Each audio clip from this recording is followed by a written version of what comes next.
Estou ao vivo. Olá, pessoas! Hoje mais uma live Mulheres na Política com a convidada Lívia Duarte de Belém. Ela é vereadora em Belém do Pará. Vai funcionar.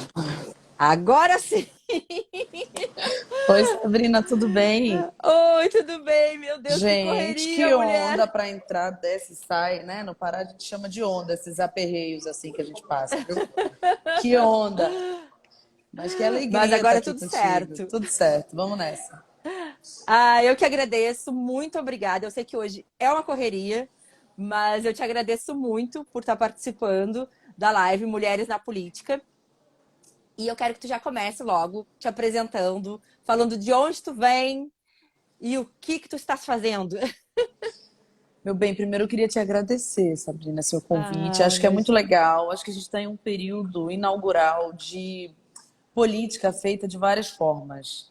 Ela, sem dúvida nenhuma, terá de se dar de maneira institucional também, né? Então, cada vez mais mulheres e tudo aquilo que a gente defende, mas ela se dá em grande medida em espaços que não são os espaços institucionais ditos da política. Então, eu acho, Sim. por exemplo, que um Instagram como esse, que é uma rede social como essa, é um espaço muito precioso de política para mulheres. Então, te agradecer e te parabenizar assim, pelo espaço. Acho incrível, o teu Instagram é Ai, Deus. incrível. Ai. Parabenizo a equipe aí, acho o formato, as cores muito legais.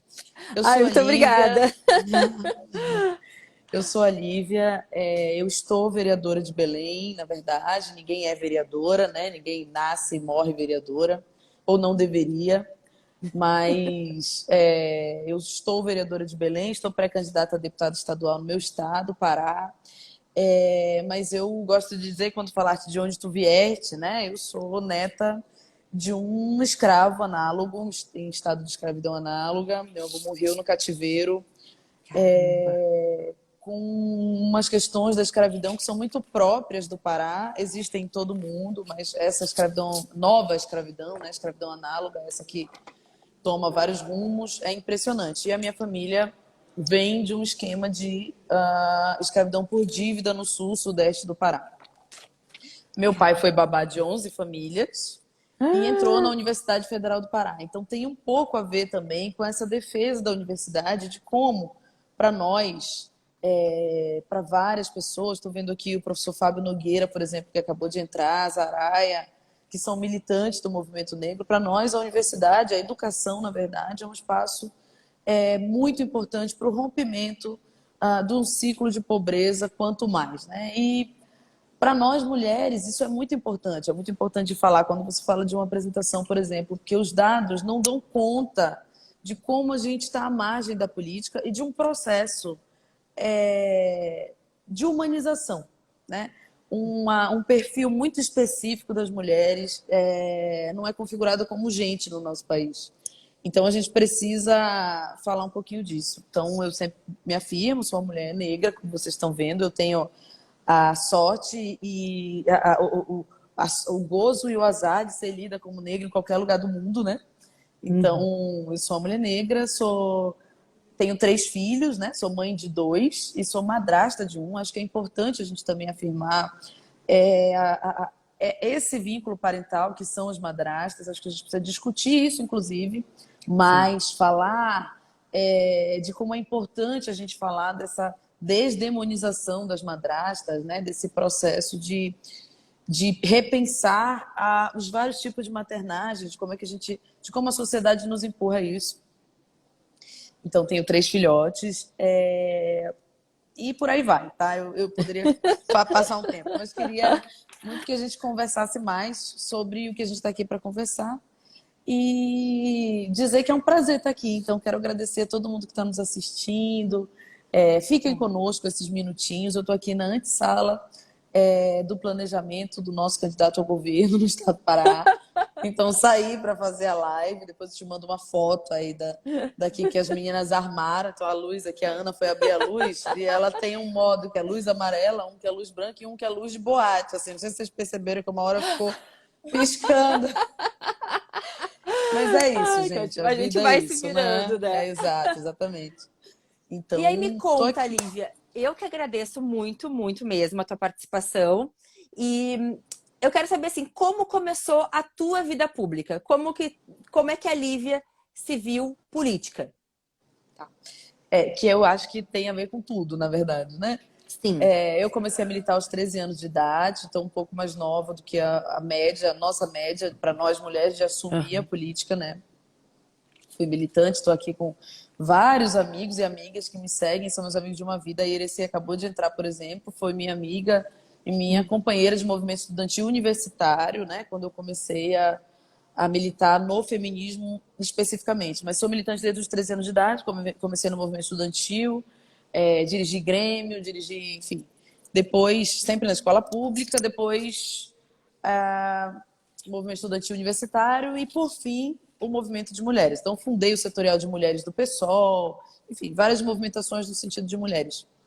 Uma curiosidade, por exemplo, é que hoje, no nosso gabinete, que eu chamo de gabinetona, o nosso gabinete, né, na Câmara de Vereadores e Vereadoras de Belém, funciona o único espaço criança da Câmara, por exemplo. Então, Caramba. tem a ver com uma militância que não escolhe espaço mesmo. Desde está incomodando o barulho aí lá dentro? Ah, então tá tudo ótimo. E também falar assim, para vocês, eu iniciei muito cedo, quando eu iniciei a minha militância, a gente tinha uma vizinha, nós nos mudamos da periferia de Belém, quando eu tinha uns 11 anos, mais ou menos, e nós mudamos para a periferia de Macapá, para um bairro que se chama Muca, é a periferia da periferia. E eu tive uma vizinha que foi estuprada e que faleceu. Ela foi estuprada pelo padrasto. Ela faleceu depois de um aborto. Gente. E eu lembro de não ter dormido a noite inteira pensando que, se ela fosse homem, isso não teria acontecido. E isso, depois de anos, assim, eu percebi que foi o grande start da minha vida política, no sentido de defesa dos direitos das mulheres, no sentido... Foi a grande luz, sabe? Foi o grande... Caramba. Você precisa fazer algo. Mas a minha vida política, eu sou uma mulher preta, então estudei escola pública, né? Então, assim, a minha vida política, ela inicia com o combate ao racismo, não tenho dúvida nenhuma, né? Sim. Desde sempre, a primeira opressão. Se tu me perguntares, Lívia, como a tua vida política começou no sentido institucional, assim, eu entrei no primeiro partido político que eu entrei, o que eu tô até hoje, né? Eu sempre fui da área de influência do PT, mas eu me filiei ao PSOL no seu surgimento, então fui filiada a minha vida inteira a um partido só. E aí inicia, eu acho, a minha vida política institucional. Assim, você se vê disputando espaços de direção de um partido político, se vê disputando as políticas de um partido político. Então, esse setorial de mulheres do PSOL que a gente fundou foi o setorial que garantiu, por exemplo, que o partido hoje tenha pelo menos 50% de mulheres nas suas instâncias de direção. São políticas que, querida Sabrina, só poderão ser propostas e só poderão ser seguradas por nós mesmos, tá? Nós Não mesmas. tem, não tem, não tem mandar recado, né? Então, Exato. foi bem assim que começou, digamos assim. Se eu pudesse te dizer marcos, né? Mas a política, por exemplo, quando tu começaste a te ver como uma mulher política, Sabrina? Menina, eu comecei a me ver realmente como uma mulher política. Eu acho que 2016, 2017 ali, eu comecei a virar a chave. E porque eu já trabalhei com direito eleitoral. Lá em 2008, eu trabalhei com direito eleitoral. Entendia muita coisa, mas uma coisa que sempre as pessoas me perguntavam, né? Ah, por que que tu não trabalha mais ativamente? Porque eu tenho medo. Isso sempre foi uma palavra que eu usei, assim, porque eu tenho medo da política. E aí, por muito tempo, eu ignorei falar de política. Eu tentava desviar, mesmo estudando, mesmo sabendo, mesmo, né, tendo formado em direito, eu tentava fora. Tanto que eu trabalhei por muito tempo aqui na internet como é, criadora de conteúdo de maternidade. E era isso. E tu não achava que a maternidade era política, na verdade, nessa época? Eu achava, mas assim, mas não queria falar de política. Era aquela Entendi. coisa assim, sabe? Entendi, claro. Até que algumas coisas me atravessaram, né? Eu tenho uma filha de cabelo cacheado e que a Maria Luísa, ela se entende como uma criança negra.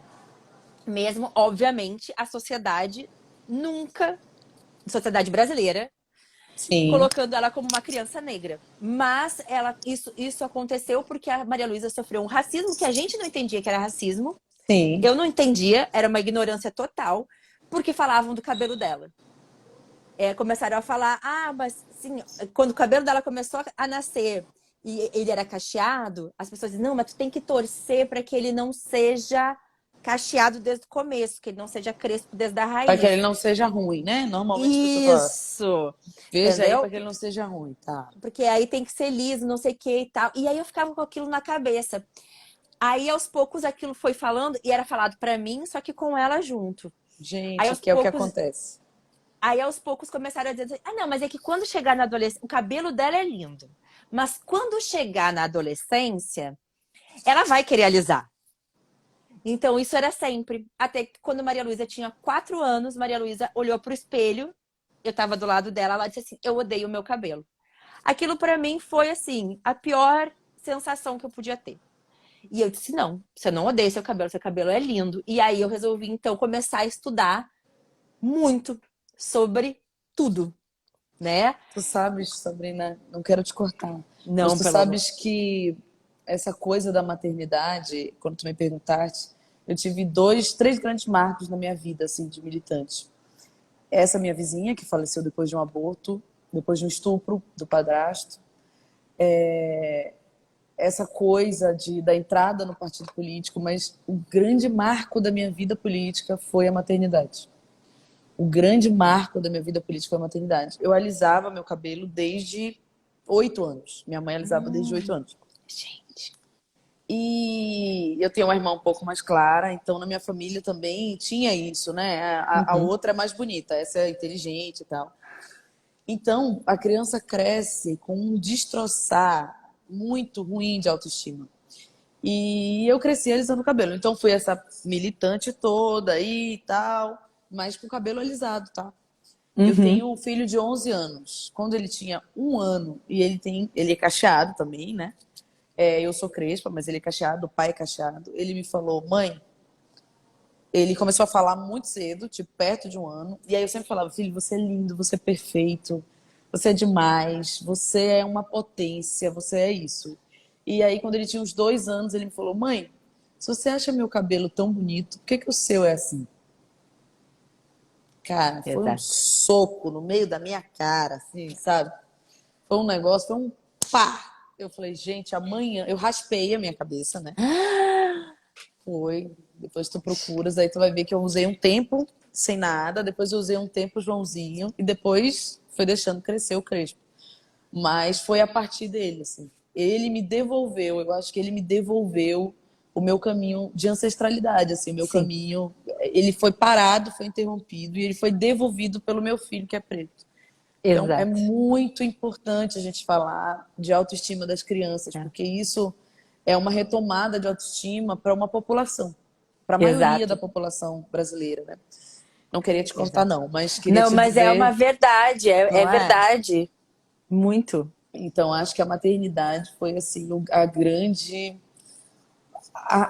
grande faca da minha vida, sabe? Foi aquele negócio dos dois gumes que você aí Uhum. percebe, porque eu era mais jovem, né? É, Aí, não tava nem aí, saía a hora que queria, voltava a hora que queria. Então, era o É. seguinte, já era dirigente partidária, mas eu viajava, tipo, segunda, terça, quarta, sexta, domingo, voltava para casa, fazia um monte de tarefas, 200 tarefas, fazia todas as tarefas que os Aham. homens faziam, 10 vezes melhor, 10 vezes mais, então ótimo, era militante de ouro. E aí eu engravidei e tive meu filho, Joaquim. E eu me lembro de pensar, caraca, o que que eu vou fazer agora? Porque não era um espaço minimamente.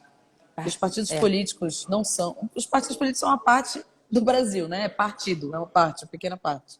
Uhum. Não estão prontos para a maternidade, não estão prontos para as mulheres, não estão prontos para nos acolher, não estão prontos para que a gente continue tocando de maneira digna as tarefas. Então, você pariu, volte para casa.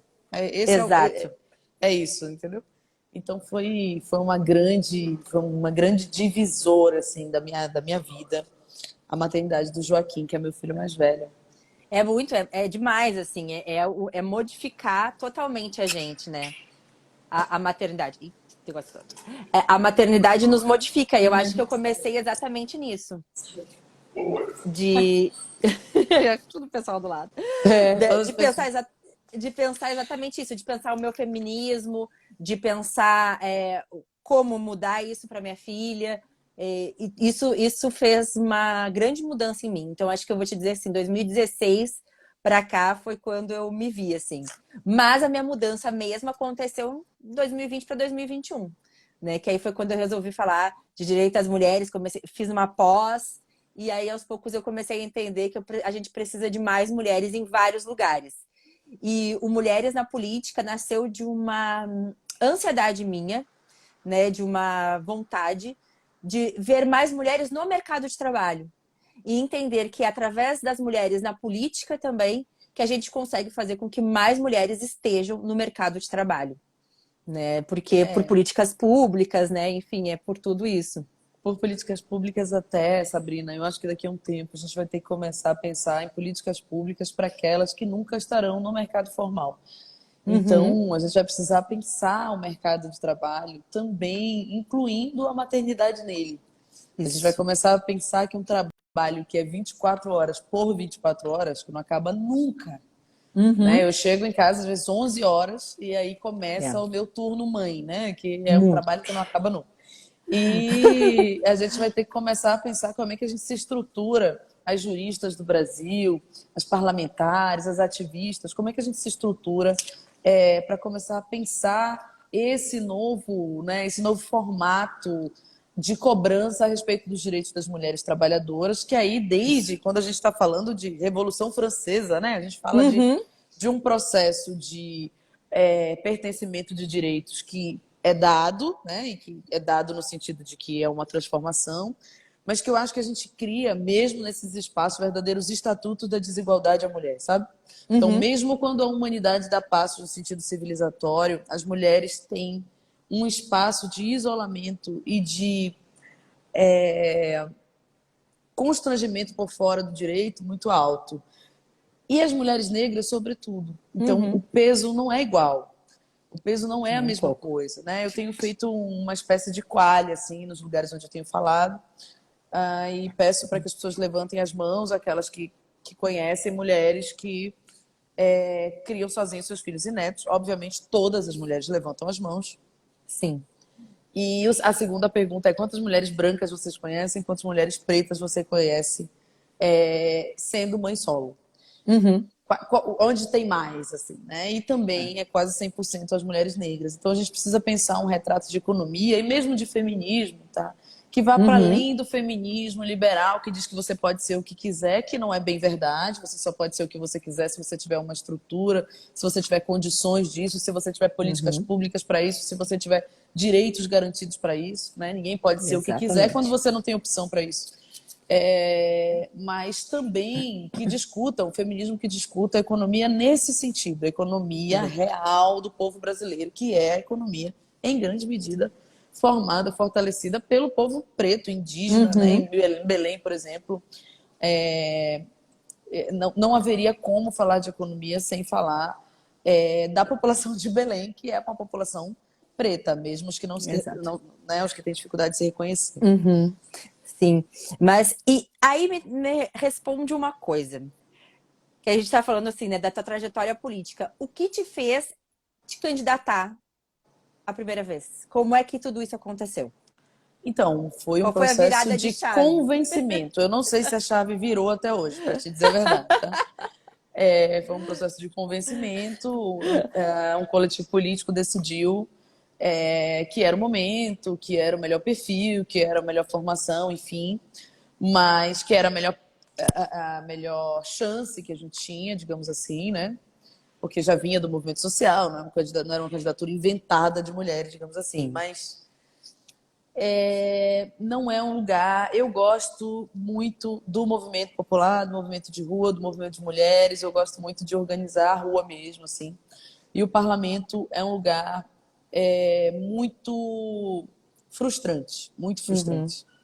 Então é um lugar que você precisa fazer muita coisa para dar alguma abraçada, sabe? Para dar é um espaço extremamente misógino. Então, quando a gente fala a misoginia silenciosa, né, para um perfil de mulheres, para um perfil de mulher como o meu, numa Câmara de 35 pessoas, 6 mulheres, 3 pretas, é muito pesado, né? É Ah, muito. Todo mundo ligado a uma oligarquia, todo mundo ligado a alguém que hoje é dono de terra e que já foi dono de gente muito tempo, até muito recentemente. Então, é um lugar muito desconfortável para mim. Eu não gosto nem de ser a candidata, nem de ser. Acho que é necessário. sim. Mas é isso, fui candidato por uma decisão coletiva. Mas eu vou te dizer que das que eu já entrevistei aqui, que a gente já conversou, a maioria fala o mesmo que tu. Que é É, uma necessidade, que assim, tipo, eu não queria, entendeu? Mas assim, se viu uma necessidade, se entendeu, e aí eu fui. tipo isso. Você vai indo Então, exato. E aí, e tem agora muito até medo e vai com medo muito. mesmo, né? Eu fui, por exemplo, ameaçada de morte. Ué, você me ouviu? Ficou. Não. Paralisou. Então, eu fui ameaçada de morte uns 2 meses depois que a gente iniciou o mandato, quando eu propus o projeto de lei que criava uma formação antirracista para a Guarda Municipal de Belém. E foi um momento paralisador, assim. A gente ficou um tempo, meu Deus, o que a gente está fazendo, sabe? Mas é muita força coletiva também, Sabrina. Assim, Sim. eu não fui candidata de mim, como te falei, né? Era uma necessidade. E não continuo sozinha, assim. Então, tem muitos coletivos que nos apoiam, tem outras mulheres. Hoje eu fui no supermercado na hora do almoço, né? E uma das caixas do supermercado me falou: Olivia, olha, é necessário. Tu me dá força também. E a gente vai se nutrindo desse tipo de movimentação e desse tipo de necessidade, né? Da necessidade de ocupar os espaços. A gente vai ter que ir com medo mesmo, Sabrina. Não tem Não tem o que tempo. fazer. Não dá, Não não tem tem, como. não dá para retroceder, né? Vai ter É que ir desse isso. jeito, já era. Exatamente. Exato. E aí, a gente já comentou algumas coisas aqui, mas qual foram as dificuldades que tu enfrentou quando tu decidiu entrar na vida política? Nossa, É, não consigo nem te elencar, assim. Eu teria que escolher, tipo, 5. Porque foram 5.000. Foram muitas dificuldades. Não vou te falar não, porque eu quero te convencer a ser candidata daqui a pouco, mas assim... Mas, gente, olha... Não teve um dia que eu não voltasse para casa pensando, meu Deus, o que que eu tô fazendo da minha vida? Meu Deus do céu, eu podia estar em casa com meus filhos, podia estar, enfim, dirigir alguns mandatos antes, né? Então, pô, posso estar ganhando a mesma coisa que eu ganho como parlamentar, dirigindo o mandato de alguém, ninguém sabe quem eu sou, entendeu? não precisa Tá estar ali na lindo. frente. Não, tá lindo e tal. Mas assim, o racismo, ele é a maior chaga do meu corpo. Uhum. Então, eu sei o discurso interseccional, eu sei as leituras interseccionais, eu defendo uma política interseccional, né, de combate e de muro de arrimo às mulheres, mas a maior chaga do meu corpo é o racismo. Eu Nossa, eu não consigo nem elencar assim, as coisas de racismo que eu sofri durante a campanha para É. vereadora. Eu fiz a campanha grávida, né? Eu tenho um bebê de 2 anos. Eu pari Hum, durante a eleição, Sabrina. Eu estava na campanha, pá, pá, pá, pá, pá, pá, pá, pá, pá, no meio da campanha eu pari, 40 dias depois eu estava na rua. Foi isso aí. que loucura. Com o Pedro, que mama até hoje. É um guerreirinho, viu, meu filho? Impressionante. Eu acho que vai mamar até os Gente. 15 anos, porque toda vez eu penso, olha, eu vou viajo, passo 2 dias fora, falo, quando eu voltar ele não vai mais querer. O menino não tem orgulho, é igual a mãe, vai continuar mamando. Adoro. Mas foram muitas dificuldades. As dificuldades de racismo, por exemplo, o primeiro programa de TV que eu fui gravar, o insert de TV do pessoal, a gente só tem um, né? E fui gravar o meu insert de TV e tinha uma diretora que foi contratada, ela tinha acabado de ser contratada. E ela me falou, o que que você vai falar? Você tem 2 frases. E aí eu falei, olha, eu vou falar o que eu falei no meu set, as pessoas estão aqui sabem, eu falei, a maternidade é política, vote em mulheres. E aí ela me falou, você não quer que eu ajude você a rever isso? Você não quer que eu ajude você a pensar um pouco? Eu acho que está muito vazio, realmente, isso não dá. Depois de um tempo, foi preciso que um companheiro nosso, um homem, dissesse: olha, é uma dirigente partidária, ela escreve, é uma pensadora, ela sabe o que está fazendo, tipo isso. Mas eu precisei, mesmo pontuando na frente nas pesquisas, mesmo com um longo caminho partidário, e de ajudar a pensar políticas, naquele momento, uma mulher branca olhou para mim e pensou: não, isso aqui eu acho que não sabe muito bem o que está fazendo, sabe? E foram muitos, muitos desse jeitinho aí. E muitas pessoas falavam: ó, você acabou de parir, isso aqui não é lugar para você, você volta para casa, cuida dos seus filhos.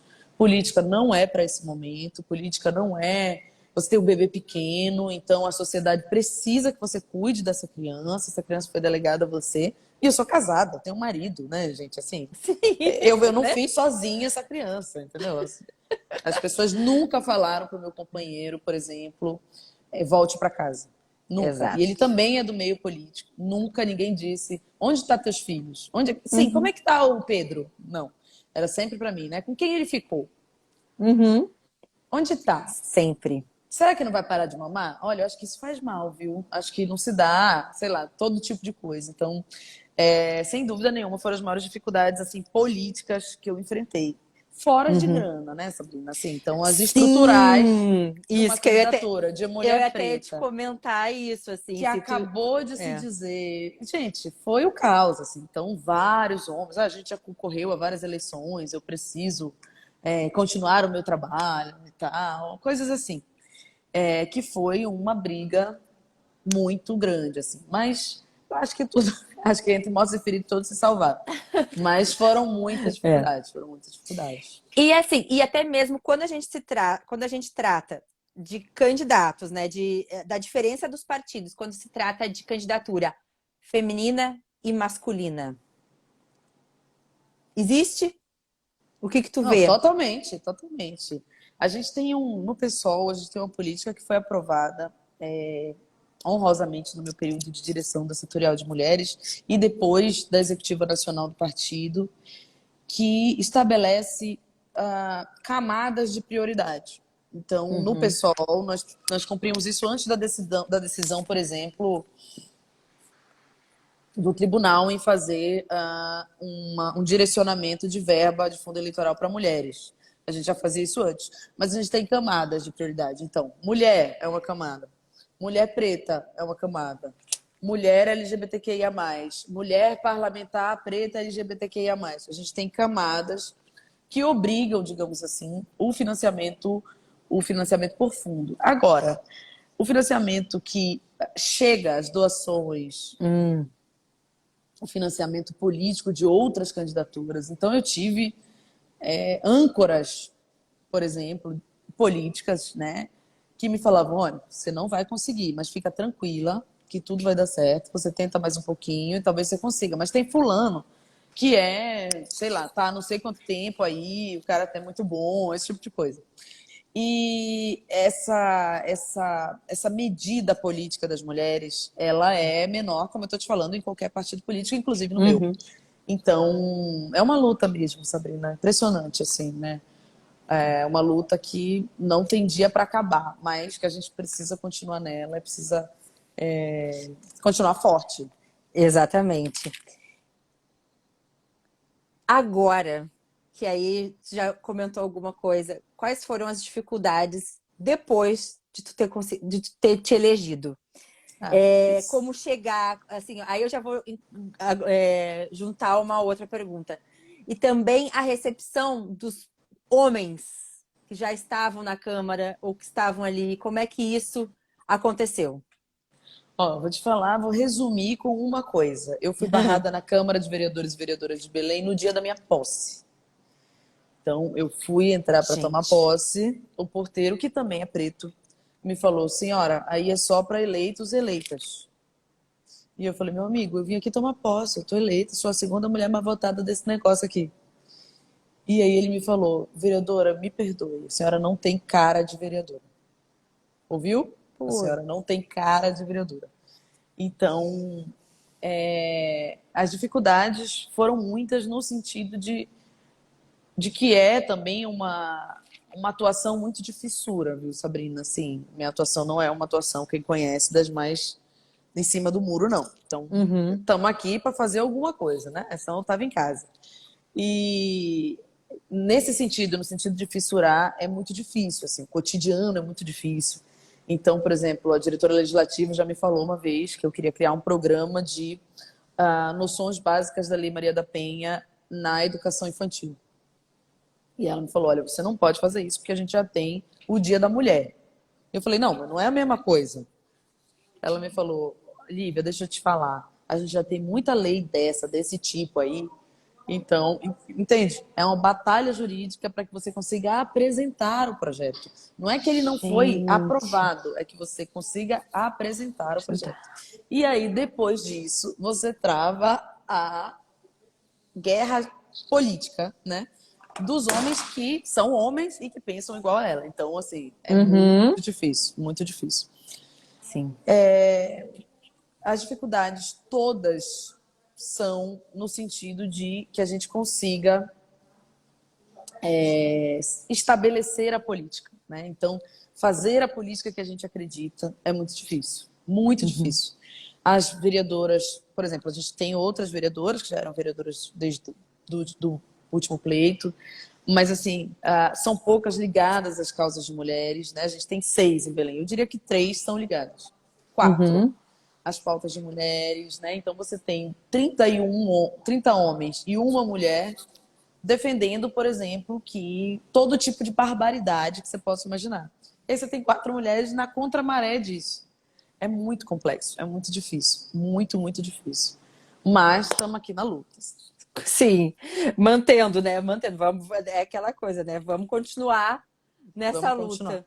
Porque não, acaba não sendo fácil, porque quando você tem, nem todas as mulheres, você já tem um número baixo, e nem todas as mulheres conseguem se unir nessa parte de entender, né, um caminho melhor para as mulheres, É que não tem, não sei se existe uma união, né? Por exemplo, Uhum. eu acho que a gente precisa se a gente não tiver uma visão programática do que são as mulheres aliadas, do que são os homens aliados, né? Do que são Sim. as mulheres que protagonizam esse tipo de feminismo que a gente está falando, que é um feminismo de transformação estrutural da sociedade, que é um feminismo de ter feijão na panela, que é um feminismo de todo mundo ter creche para botar os filhos. Uhum. É muito difícil, assim, se você tem alguém que acha que uma campanha nova de batom é feminismo, que usar o short é suficientemente feminismo, é complexo. E, em grande medida, é isso que a gente tem.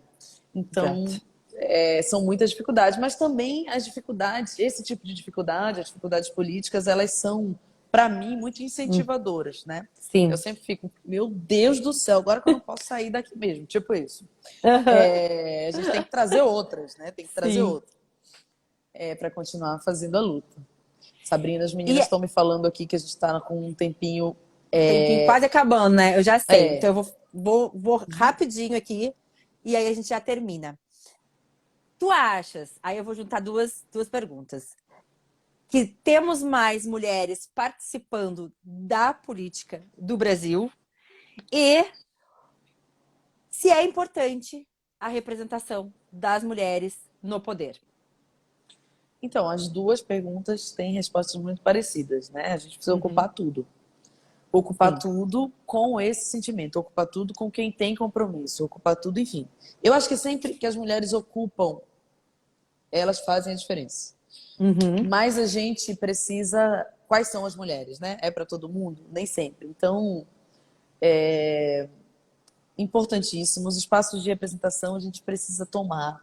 Os espaços de poder a gente precisa ocupar. Não é mais hora de dividir discurso. É hora de ocupar a política, pessoal. É hora de se organizar e ir para cima.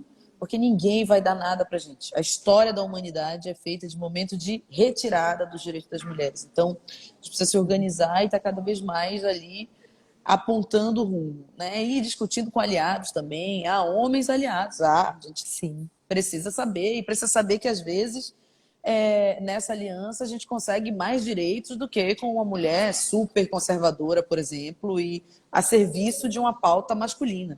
Uhum. Então, não basta ser mulher, sem dúvida, mas eu acho que a gente, com esse discurso, também escamoteia um pouco a coisa, do processo histórico de exclusão das mulheres dos espaços. Então, muitas vezes, essa mulher não dá conta. Não, tudo bem, você tem uma folha no lugar dessa mulher. Você tem um homem que não consegue falar duas coisas, entendeu? Você tem um homem que não consegue pensar. Gente, eu já ouvi cada barbaridade, minha querida, que a gente ficaria aqui até a noite falando de coisas que eu falo, gente, eu não acredito que essa pessoa falou isso. Então, é difícil pensar em uma mulher que não esteja preparada para concorrer com aquilo, de maneira a representar melhor o povo. Nós precisamos ocupar a política, precisamos lutar por um outro momento no Brasil. Fora Bolsonaro, não existe política para as mulheres, Sabrina, num Brasil regido por Bolsonaro, tá? Não existe. Não tem mediação. Exatamente.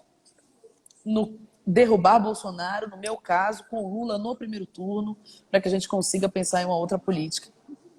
E a gente precisa ocupar os espaços, a gente precisa ocupar as casas legislativas, a gente precisa ocupar a ciência, as mulheres precisam produzir, precisam ler mulheres, a gente precisa ter referência de mulheres quando a gente fala de economia, quando a gente fala de literatura, quando a gente fala do direito. A minha primeira graduação também é direito. Eu tive pouquíssimas leituras de mulheres, tive 0 professoras, todos foram homens. Então a gente precisa ocupar a ciência, precisa ocupar os movimentos, precisa ocupar os movimentos de base, a gente precisa realmente construir uma nova política. A gente precisa ecoar todas as vozes e construir uma nova política, minha querida. Queria te agradecer demais esse espaço. Eu que agradeço agradecer demais. a quem ficou aqui conosco. Obrigada, gente.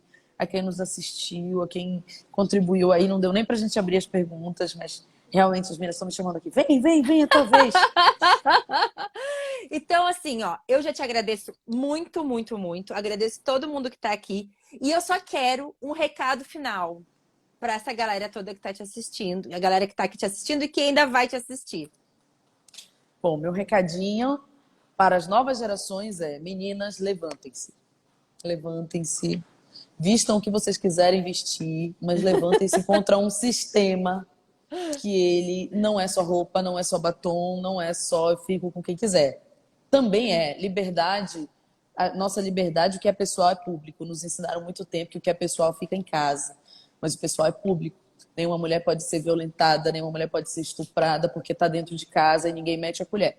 A gente quer que as mulheres estejam em todos os espaços. Lugar de mulher onde ela quiser. Mas levantem-se, ocupem a política. Você, menina negra que está me ouvindo agora, que está conversando conosco, que está me assistindo, minha querida, você é potência. Você é a resistência, você é uma revolução. Então, te agradecer, Sabrina, dizer que deixa um abraço imenso para tua filha.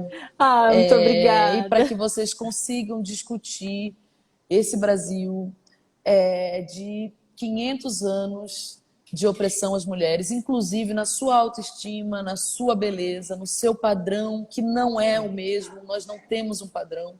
Então, a beleza é para todas nós. Queria dizer às manas mais velhas que segurem a nossa mão e vamos juntos. Bora lá.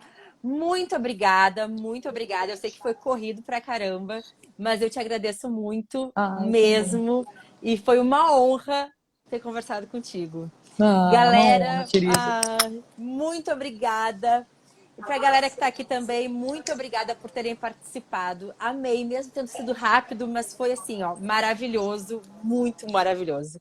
Muito obrigada. Um beijo. Tchau, gente. Beijo. Tchau, tchau.